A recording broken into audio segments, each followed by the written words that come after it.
Hi, my name is Gabrielle Golden and I am an incoming sophomore at Central State University in Wilberforce, Ohio as a chemistry major. Some tips that I like to go by personally for saving is like when I get paychecks for my job, 1/3 I put into my savings account.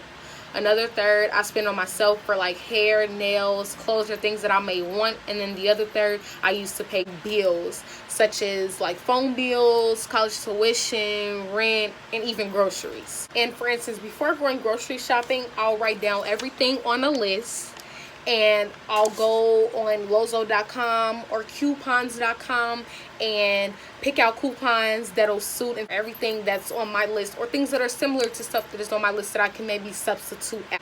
Another tip I do is when going grocery shopping, I make sure I never go to the store hungry, because science proves when you go to the store hungry, you end up like impulse buying or buying things that you really don't need, and you buy like a lot of junk food and things just because you're hungry and you see stuff. And last but not least, another tip that I would like to go by is when buying once, if you can't afford it twice, then don't get it.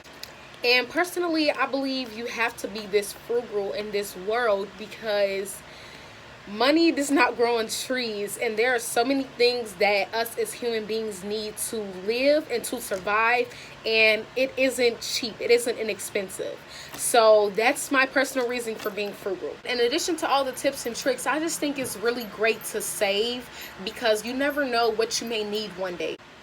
I mean, who's to say? One day your car might break down, your phone might completely die out, your laptop might completely die out, you might get a ticket or bill in the mail that's unexpected, or even you might want to move into a new house one day.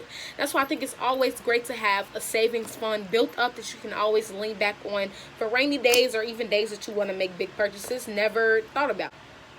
Well guys, thanks so much for watching my video, and I hope my tips and tricks can help out somebody like you. Have a nice day. Bye.